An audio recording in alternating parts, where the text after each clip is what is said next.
Thank you very much, Madam Deputy Speaker.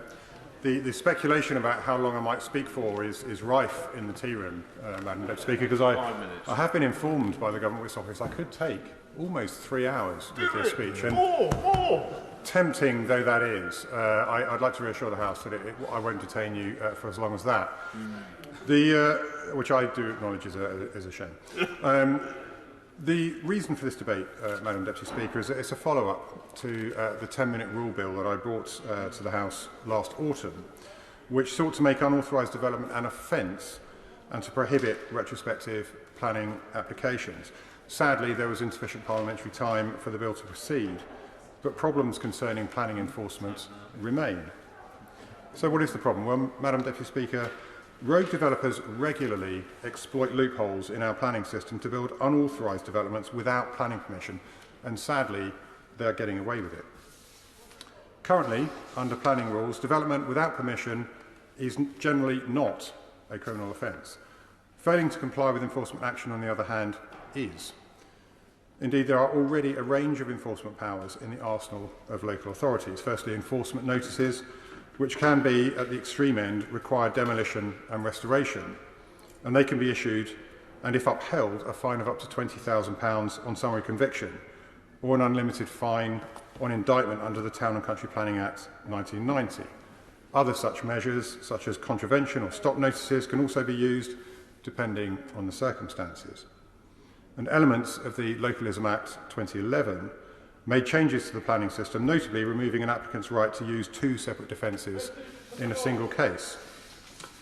My right honourable friend, the member for Great Yarmouth, also outlined a policy in 2015 that intentional unauthorised development would be made a material consideration for all applications, including retrospective ones.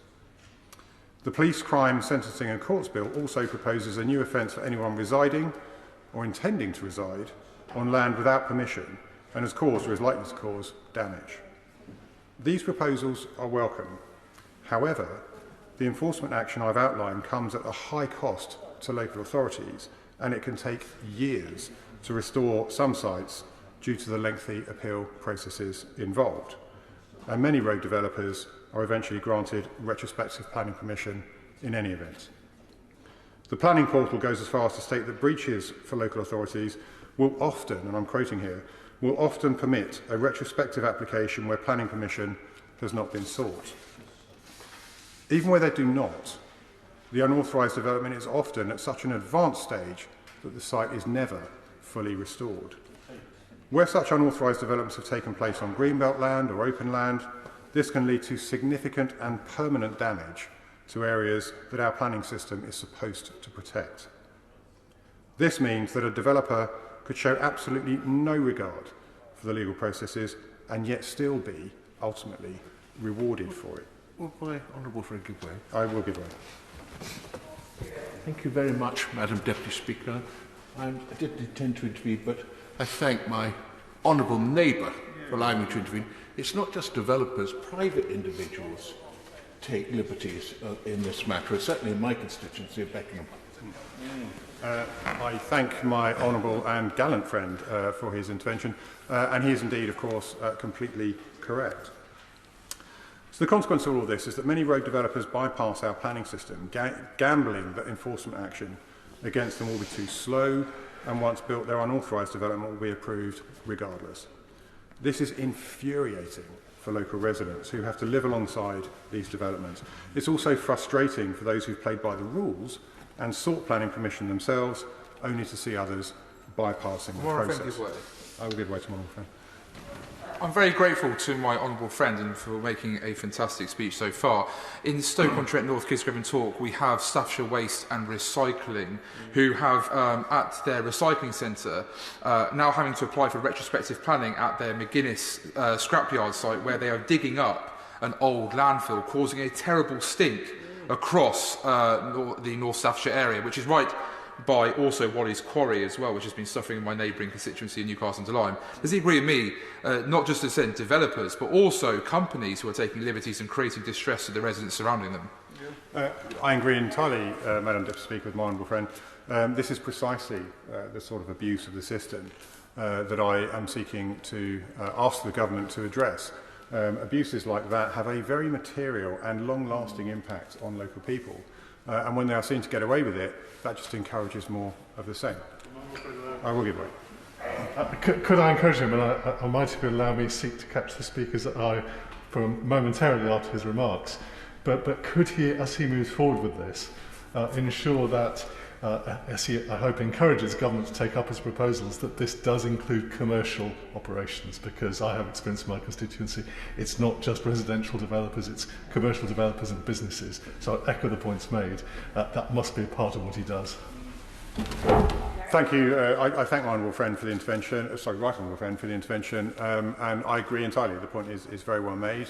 I can see the Minister paying very close attention on the Treasury bench. This is a subject that he and I have discussed over many occasions, and I'll be looking forward to what he says in a moment.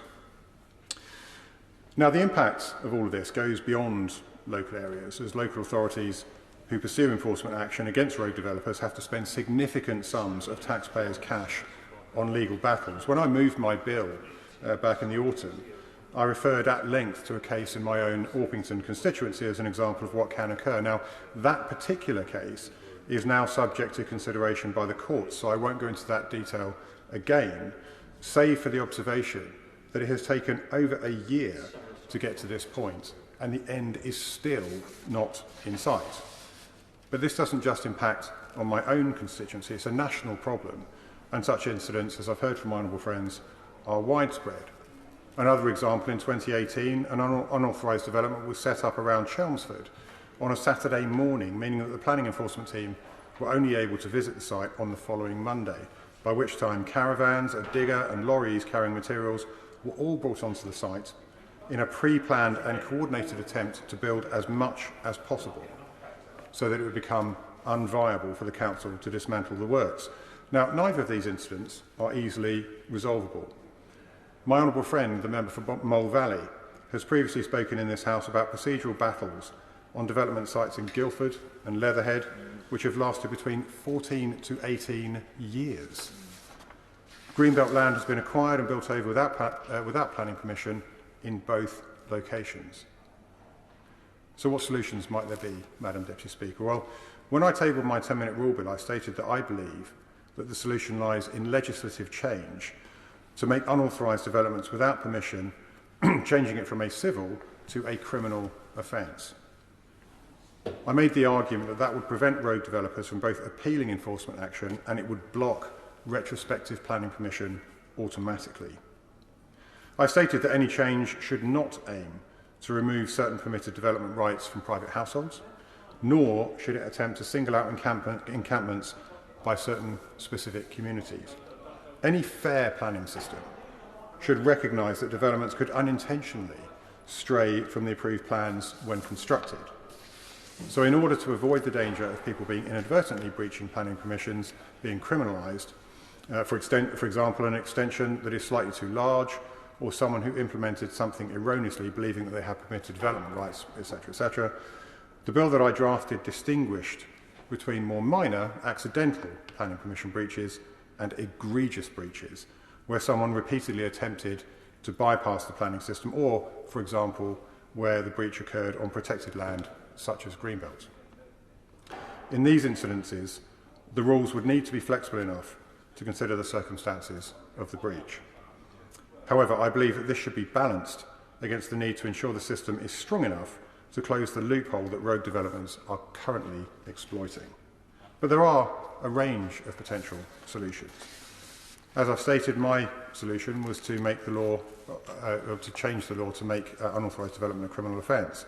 An alternative might be to reform pre-existing enforcement provisions, for example, by rapidly speeding up the process by which planning enforcement can take place, and perhaps by vastly increasing the level of the fines applicable and limiting the timescales and grounds for appeal. Madam Deputy Speaker, whatever solution we opt for, the case for change is substantial. I've seen firsthand local authorities' difficulties in deterring and stopping road developers from building without permission. I've seen the damage that this can cause. I've witnessed the frustration of local residents who find their local areas threatened. And I've heard from local councillors and their officers about the long, drawn-out, inefficient and very expensive processes that they are obliged to follow in attempting to deal with the problem. Now, we can strengthen council's ability to act. We can protect the green belt, and we can ensure that communities get their say on local developments by changing the law. The planning bill, when it comes to the House, will be a golden opportunity to take steps to protect local residents, to stamp out these abuses of the planning process, and to right a very clear wrong. I urge the government to pay heed to this issue, and I very much look forward to hearing my right honourable friend, the Minister's comments in a moment.